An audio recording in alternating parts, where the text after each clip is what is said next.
Thanks for taking the time to join us today, everyone. Britain Thinks are hosting this webinar for all of those who took part in our Next Up consultation to give an overview of the findings from this part of the process.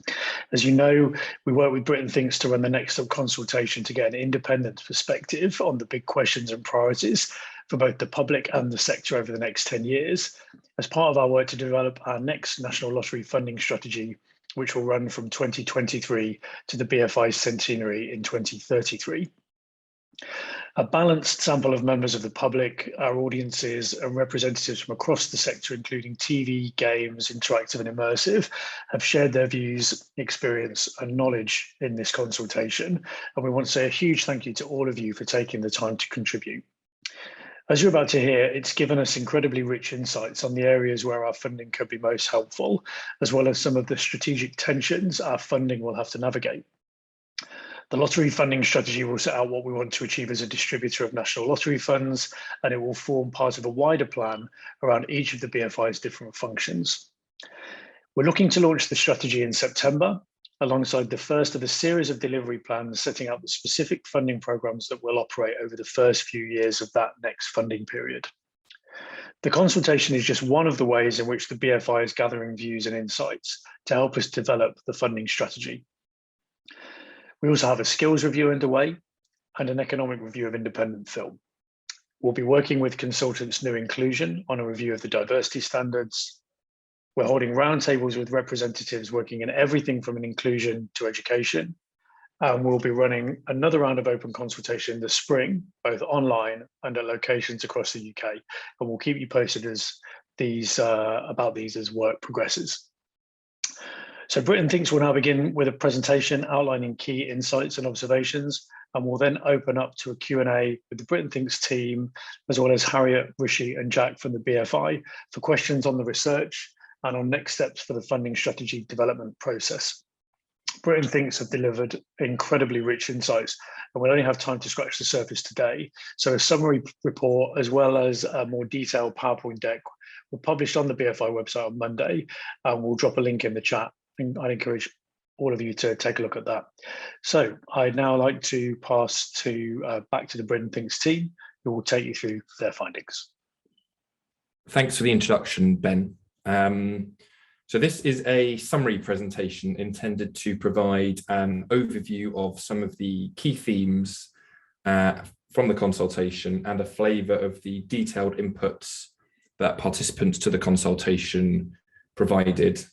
A summary report and a very, very detailed report are both available on the BFI website if you're interested in digging into this in more depth. So in terms of what we're going to cover today, I'm going to do a really quick introduction and explain what the approach for the consultation was, who took part, and some of the key themes. We'll then go through experiences and views of the screen sector, views of the BFI and current funding, as well as some tensions that the consultation has surfaced. And I'll come back in at the end to talk a little bit about funding priorities for the future.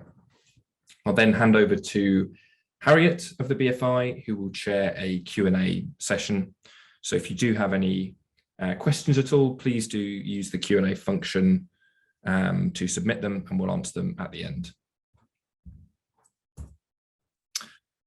So just by way of introduction, I'm going to briefly outline what we actually did as part of this consultation. And the consultation comprised of three main strands. We did an evidence review, where we reviewed evidence relating to existing public opinion data, industry trends, sector strategy documents, and evaluation of the BFI's existing funding strategy. The purpose of that was to provide a contextual overview to the funding strategy, identify evidence gaps, and inform the design of the consultation. The public consultation element comprised of some qualitative fieldwork, focus groups, and depth interviews with some priority audiences, including audiences with particular barriers to engaging with screen culture, as well as a nationally representative quantitative survey of 2,000 UK adults. And the purpose of the public element was to understand experiences and perceptions of the screen sectors, including views on current and future challenges, barriers to engagement, and priorities for the future. And finally, the stakeholder consultation element comprised of a 7-week online consultation platform, which combines both private survey-style activities and public discussion forums. And we supplemented that with 10 virtual stakeholder workshops conducted via Zoom to explore some of the issues in a bit more depth. And the purpose of that element was really to understand the screen sector's needs, expectations, and priorities for the BFI's 10-year funding strategies. And just to echo Ben's thanks earlier, we'd like to show our appreciation for everyone that took part in that. There was quite a lot of activities and tasks to complete as part of the stakeholder consultation, but it's provided us with a really rich and detailed understanding of stakeholder views and priorities. So we really do appreciate it. In terms of who took part in the stakeholder consultation, we had 311 active stakeholders who completed the online platform activities or took part in a workshop. And those were drawn from a really wide range of different parts of the screen sector, including producers and business affairs, cultural and educational partners, directors, writers and actors, industry and trade bodies, film hubs, cinemas and exhibitors, major and independent distributors, video games, innovation, crew and studio facilities, and TV producers and broadcasters. So a real mix of stakeholders. In terms of public participation, we identified a number of key public audiences based on their engagement with screen culture and also a number of sort of protected characteristics. Those included young makers, who were people aged 16 to 25 who were creating screen content and or planning a career in the sector. Traditionally engaged audiences who prefer independent or art house films to blockbusters and watch film regularly. Audiences living in areas of deprivation who find it difficult to access cinemas that show the films they like due to their location. Video games players who play video games multiple times a week. And then a number of underrepresented or seldom heard audiences, including audiences identifying as Black, Asian, or as disabled or having a long-term health condition. The quantitative survey was nationally representative, so included all of these groups and everyone else. So I'm going to briefly run through 9 key themes that emerged from the consultation. And the first is that public and stakeholders really align on their appreciation for unique and authentic UK content. Both groups feel that developing and showcasing UK content is an important priority, and stakeholders would really like to see the UK maintain its position in the global marketplace, and the public would like to be able to consume more high quality, contemporary, relevant and distinctive UK content. What came through very clearly was that stakeholders see this as a really critical moment for the screen sector. There's felt to be lots of change, lots of uncertainty, and that presents tremendous opportunities for the sector, but also real challenges. And concern is particularly acute for the future of independent cinema in the context of real significant audience competition. But there were also very widespread worries about skills shortages, lack of finance, and unequal access to careers in the sector. By contrast, public audiences tend to be quite satisfied with the screen content on offer to them. Across all of the different audiences that we featured, the vast majority actually perceive relatively few barriers to accessing the content that they want and expressed relatively few unmet needs. Independent cinemas and independent film, however, are types of screen content that public audiences find most difficult to access.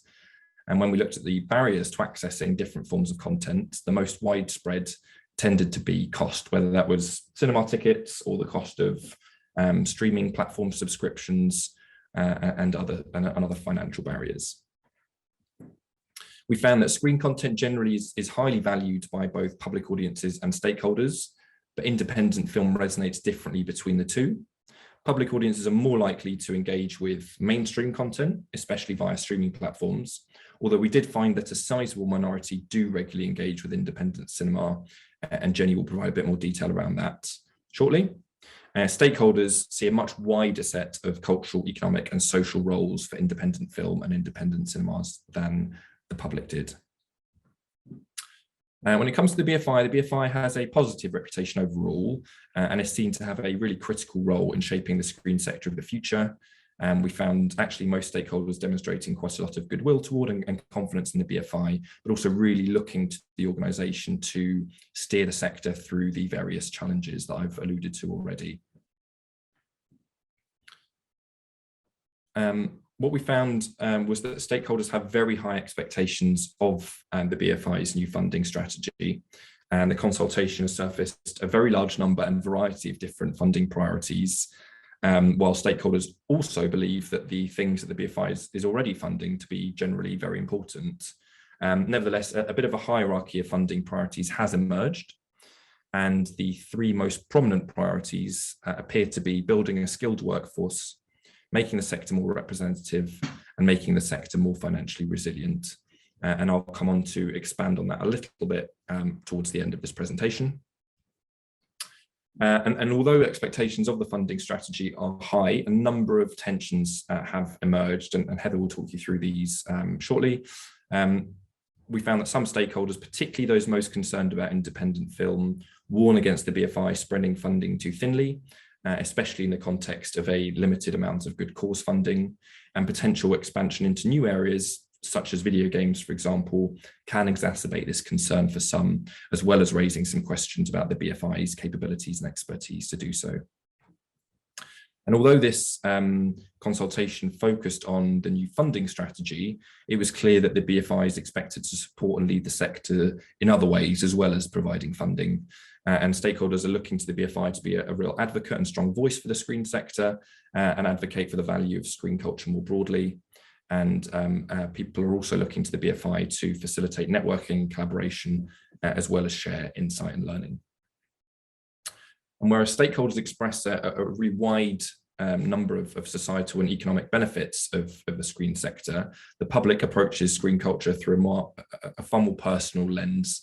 When thinking about the future of screen culture, the public tends to prioritise on-screen content changes, such as more informative content, more diverse and representative characters, and content that provides positive role models for children in particular.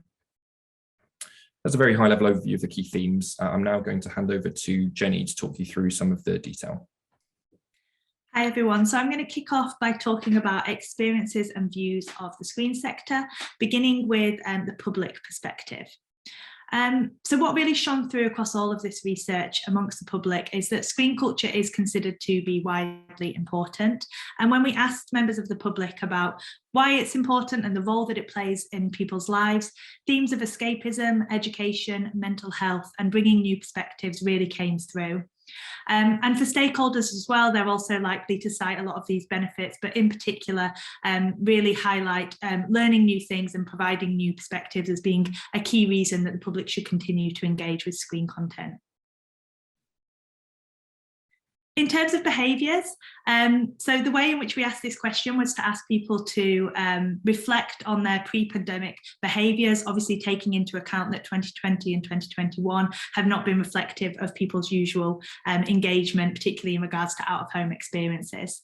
And whilst we do see that a big portion of the public are most likely to engage in mainstream content such as big blockbuster cinemas, and they are very accustomed to watching content or engaging with content at home. Actually, a really sizable proportion are engaging both with independent cinema and out-of-home experiences at least annually. So perhaps unsurprisingly, the most kind of common or popular way to engage with out-of-home experiences is with cinemas that are part of a larger chain. So 61% saying that they would visited such a venue on an annual basis, but actually 32% say that they're visiting an independent cinema at least once a year, and 19% saying they're watching a film at a special event in an outdoor setting or unusual venue at least once a year, so something like a secret cinema. Similarly, in regards to independent film, 42% say that they're watching an independent or art house film on an annual basis, 19% doing this monthly, and 7% weekly. Bringing in the stakeholder perspective now, we asked both stakeholders and the public to reflect on what is going well in the screen sector and also what are the challenges. So beginning with what is going well, first of all. So in many ways, the screen sector is perceived to be booming. And I'll start with the things that are in particular seem to be going well.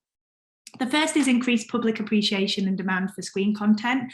And this is really seen to have been accelerated by COVID-19, where obviously online content consumption increased significantly. And as a result, there is this greater appreciation of the role that it plays in people's lives. Secondly, there seemed to be strong appreciation for the variety and range of content across film, TV and games. And this is particularly cited by the public, who feel that they have a really strong amount of choice available to them. The third is the uniqueness and quality associated with UK content. And this is something that's highlighted by both stakeholders and the public, although there is some nuance to it that I'll discuss in a moment. But particularly from a stakeholder perspective, it's highlighted as being really well represented in independent film, and there's a real need to nourish and protect UK content. And then fourth, parts of the sector, so particularly games and TV, are particularly seen to be thriving. 62% of UK adults say they play games on an electronic device on a regular basis, and this rises to 92% of 16 to 24-year-olds, just showing that these parts of the screen sector are really in demand. There's also a lot of optimism about continuing improvements to the screen sector as well. So the first of these is the potential to exploit technological and digital innovation, so particularly in regards to production and heritage. The second is the potential for collaboration throughout and beyond the screen sector, so the potential for TV, film and games to collaborate more closely, but also for the screen sector to work with technology companies, universities and academics to kind of improve what is being done by the screen sector. The third is improvements in diversity and inclusion, both on and off screen. So as Raf highlighted at the beginning, this is also one of the key priorities, but there is recognition that actually there is already some good work being done in this area, and certainly that the conversation on this topic has changed drastically in the past 5 to 10 years. And finally, improvements in supporting local productions across all regions of the UK. So again, this is an area that it's felt to need more work, but stakeholders in particular recognise that there has been some improvement made. However, we did also cite a number of challenges from this research, and I'm going to talk through them in kind of order for most prominent. So the 4 most prominent challenges, first of all, is strong competition for audiences, particularly due to the dominance of streamers. So stakeholders are quite concerned about falling audience numbers, particularly young audiences, and how they can keep up with those bigger players, particularly bigger American players. The second is concerns around lack of financial investment and access to capital. And again, from a stakeholder perspective, this is seen to be particularly an issue in relation to rising costs, so whether that's legal fees and studio hire, which they feel are not necessarily matched with rising availability of finance. The third is a significant skills deficit and labour shortages across the industry. Again, this is something that we know is a key focus for the BFI, but definitely emerged in this research as well. So stakeholders highlighting that there is this increase in content consumption and as a result an increase in production, but it doesn't necessarily mean that there's enough crew to go around. So a lot of people are struggling with resourcing. And the fourth is demographic and regional inequalities in terms of accessing careers, both on and off the screen. So again, this is something that is seen to, some improvements are seen to be made, but some key stats that came out of the research is ethnic minorities make up just 3% of production and post-production workforce, just 3.5% of the directing community. So still a lot of work to be done in this area as well. Going on to that second layer of challenges now.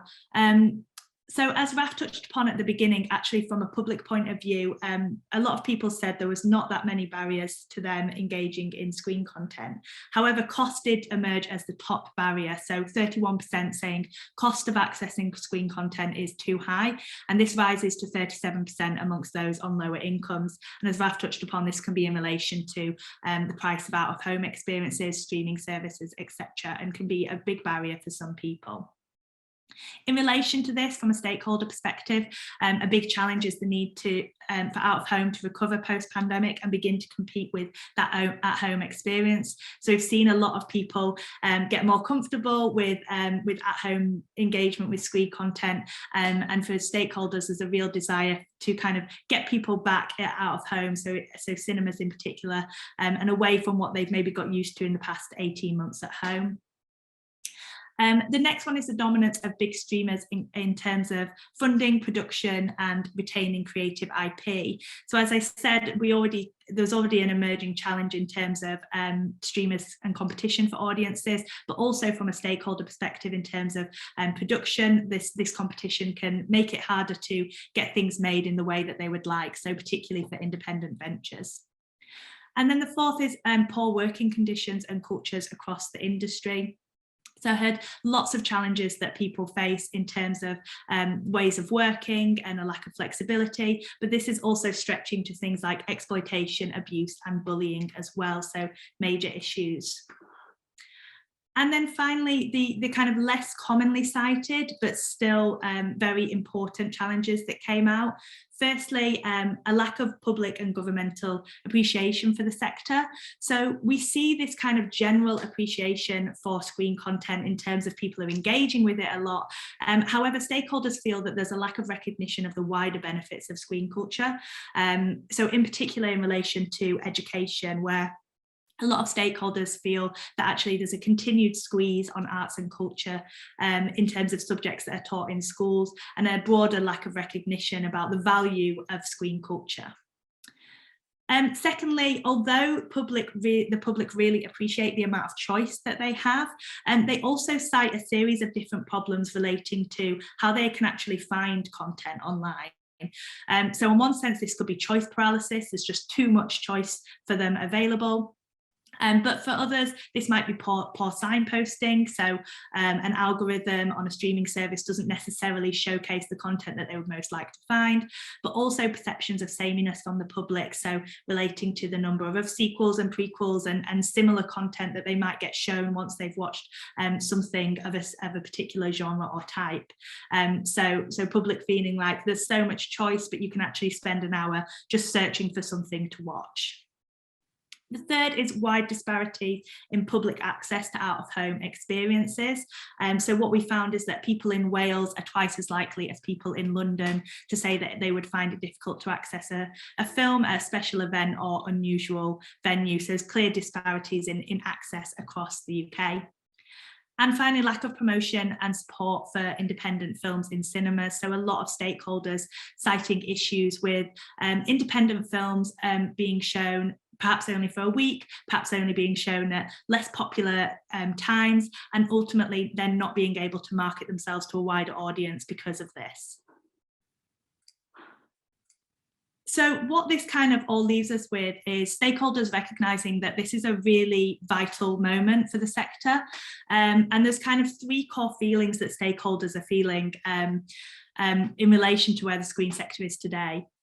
So the first is a sense of uncertainty as a result of changes caused or accelerated by EU exit, technological innovation, and of course the COVID-19 pandemic.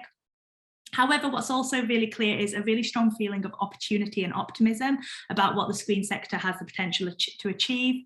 Stakeholders are very passionate about the work that they do and very eager to showcase this on a broader level.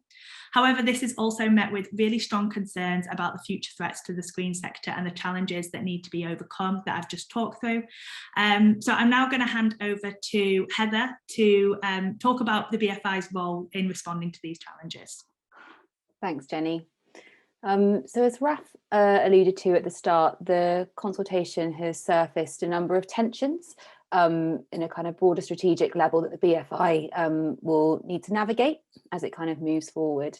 And I think an important thing to mention here is, it's not necessarily that people fall into one of these camps on each of these tensions, but actually quite often sort of both points of view are expressed, by one person. Kind of people could have both sides of the argument there. So the first tension is this idea of adapting versus leading. So on the one hand, there is a view that the BFI can be seen to be out of touch with contemporary audiences and potentially has a need to do more to understand and adapt to public preferences and behaviours.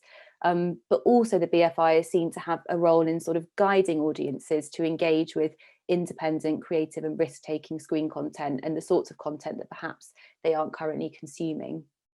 So on the adapting side, there is a sort of desire for the BFI to take more action to really understand how audiences are currently engaging with screen content and formats, but also how they would like to be doing that in the future. So for example, understanding a bit more closely sort of behaviours relating to social media, TV and video games, as well as potential alternative uses for venues beyond showing films.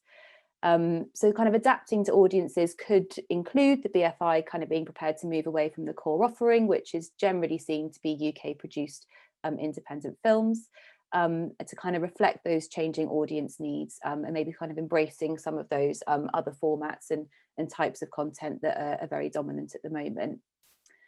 But on the other hand, there's a concern that adapting too much to audience behaviours could risk the BFI compromising what it stands for, which again is seen to be that kind of focus on UK produced independent film.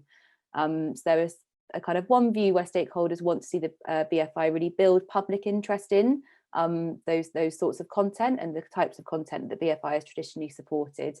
So whether that's kind of better showcasing less mainstream content to those audiences who are less engaged with it at the moment, and kind of improving awareness as well of access to independent film. The second tension is between kind of commercial focus and a creative focus. So some stakeholders would like to see the BFI focus on supporting the independent film sector to become financially sustainable and commercially viable. But there's also a view that this can't be achieved without compromising what independent film stands for. And therefore, stakeholders want to see the BFI prioritise creative merit above anything else. So on the commercial side, there's a belief by some that the BFI funding should provide financial support to parts of the industry with the kind of ultimate goal of making them financially sustainable and therefore removing the need for external funding. So stakeholders with this view kind of want to see the BFI fund projects that have clear commercial viability in terms of their target audience, and also to support independent films to make a profit. They also want to see the BFI provide support to creators and to businesses through slate funding and grant funding, which would enable those businesses and producers to kind of diversify their competencies and therefore sort of increase revenue streams, and that would from there build a solid foundation for creativity. On the other side of the fence, there's a concern that kind of a focus on financial sustainability could undermine the independent film sector by forcing productions to compromise on their creativity. So some stakeholders express they'd like to see the BFI sort of actually fund projects which may not be a guaranteed commercial success, but which from a creative or from a cultural standpoint are deemed to be important and which may kind of lead to benefits for the more mainstream parts of the sector in other ways. So for example, through developing audiences and through developing talent. The third tension is between this idea of expansion into new areas and consolidation.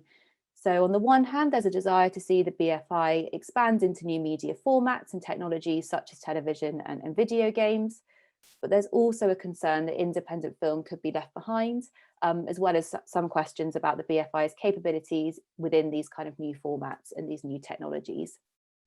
The stakeholders see an opportunity for a more multidisciplinary screen sector, and in many instances are very encouraged by the idea of the BFI sort of expanding its remit to encompass areas like TV and like video games, which they see as a sort of opportunity for further collaboration within the sector and across different parts of the sector, which ultimately they think will benefit the sector as a whole, including independent film within that.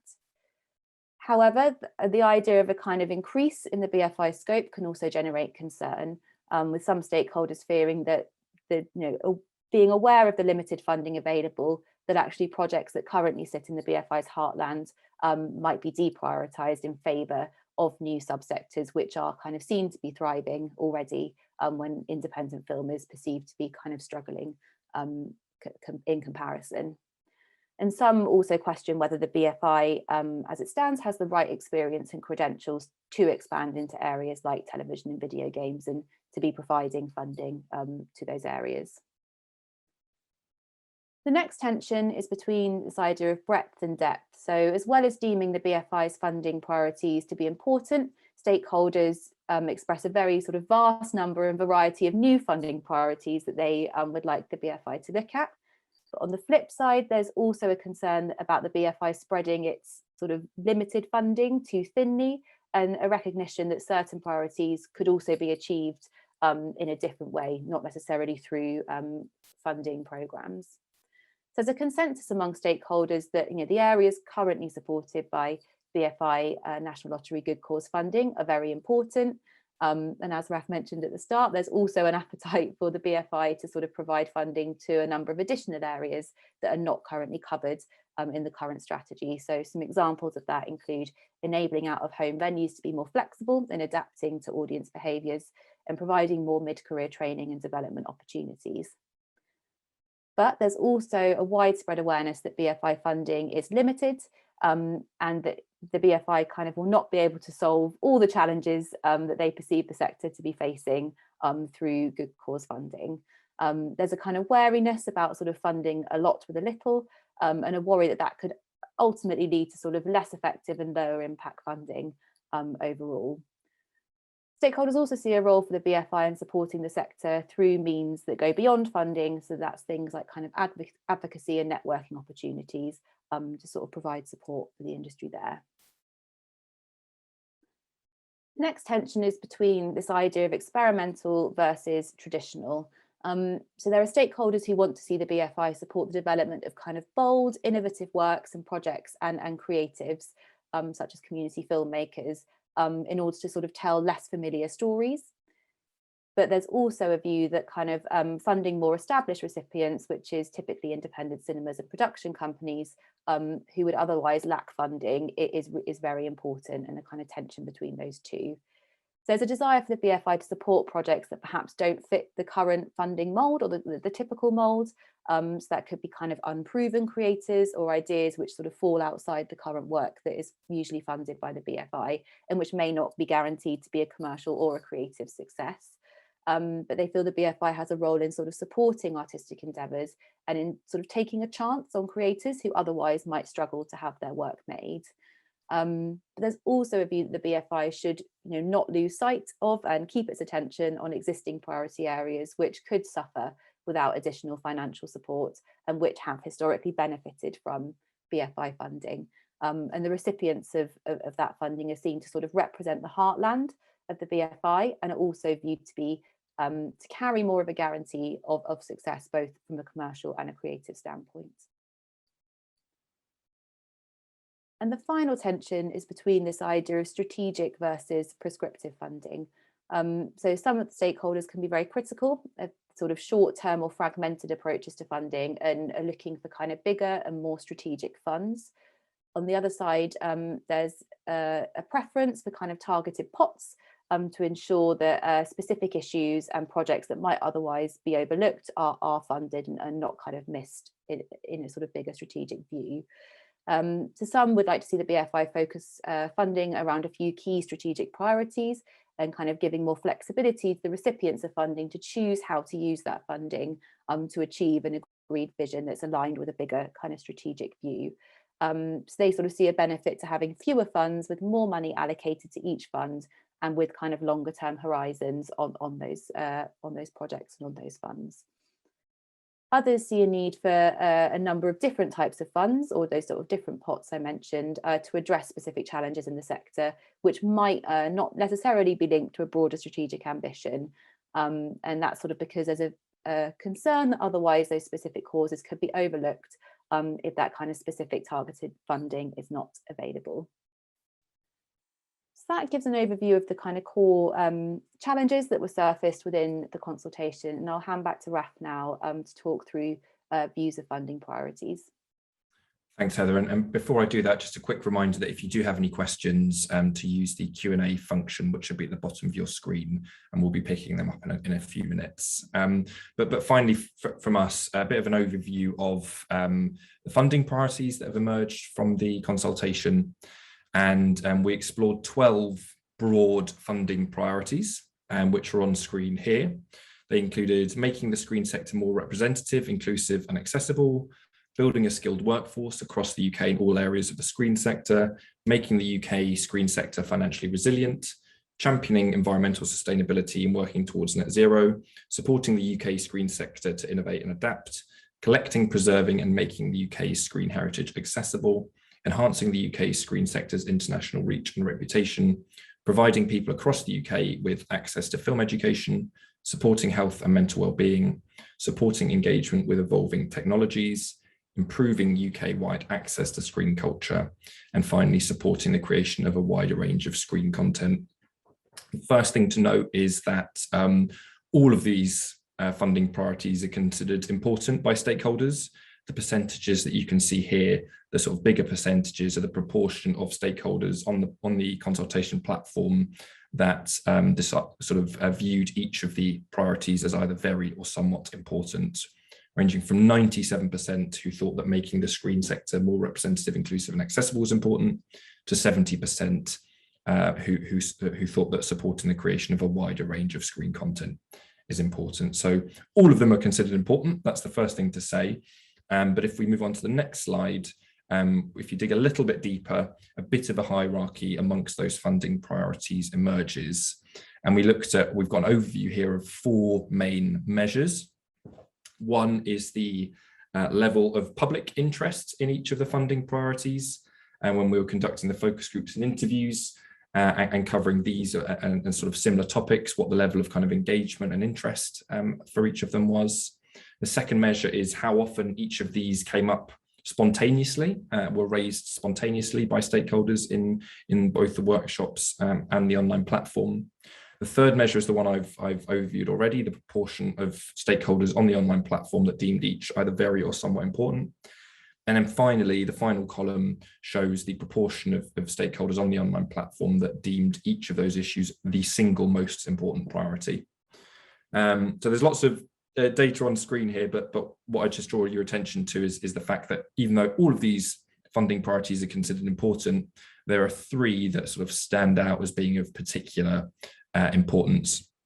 And those are making the screen sector more representative, inclusive and accessible, making the UK screen sector financially resilient, building a skilled workforce across the UK in all areas of the screen sector. And what we have on the in the full report is a lot more detail about each of these. And we found that the consultation generated lots of insight and detail into how each of those 12 funding priorities should be implemented in practice. That included an account of the vision for the screen sector in 2033 in relation to each of them.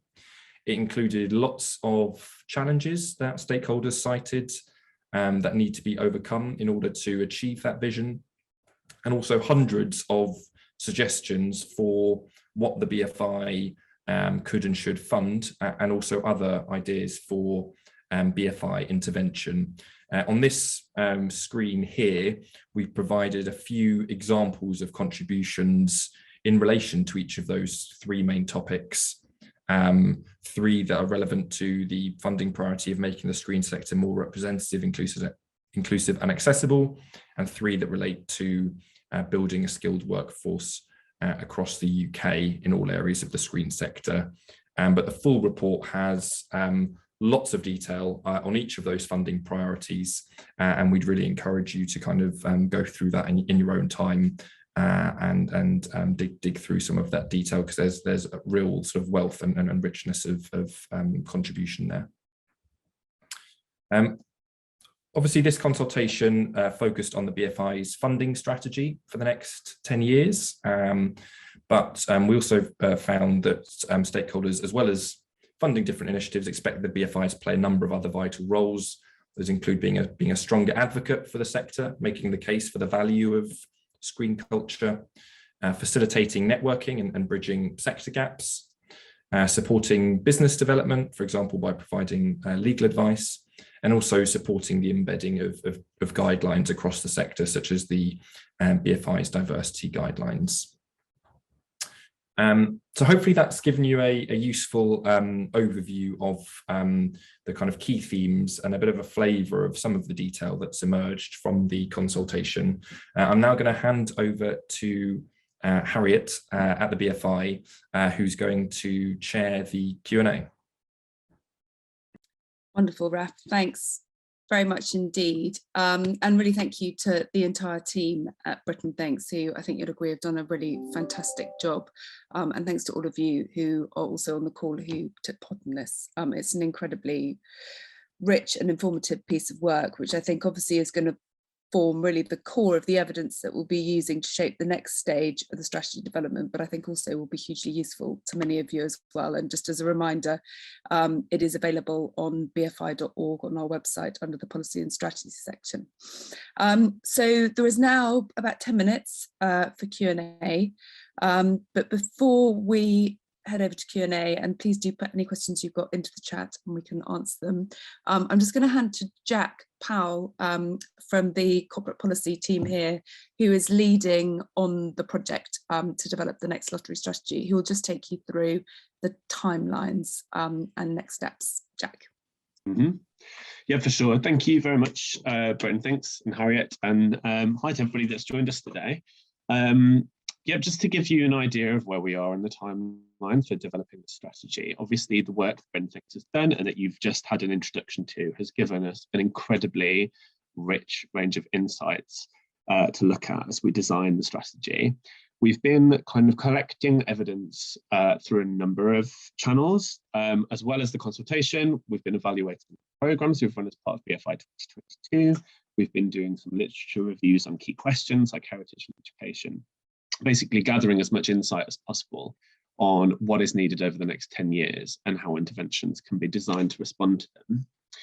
We are pretty much at the end of that process of evidence gathering, and now we're kind of into time really in assessing the evidence and basically coming up with, firstly, a draft set of objectives and outcomes that will govern all our funding over the 10-year period. So what is it that we want to have achieved with lottery funding for the sector by 2033? Those objectives and outcomes we will be drafting a kind of a first pass internally over the coming weeks and months, and we aim to have a kind of draft set of those ready by March time. By the end of March, to put out to consultation again with the sector and with the public to see if we're heading in the right direction. So a draft set of objectives and outcomes for the strategy will go out across April and May, and we'll look to collect further feedback on them from the public and from the sector, both through meetings we'll hold around the UK, but also through an online survey, so we can check that we're heading in the right direction and whether there is anything that we're missing in our thinking, basically. Once we have the feedback on those draft objectives and outcomes, we'll be able to kind of finalise the strategy, hopefully have it kind of completed for the summer in time for a launch in September. So for us, the next steps are, drafting up the objectives and outcomes, and then there will be another opportunity for everybody to kind of feed in on that when we get to April and May.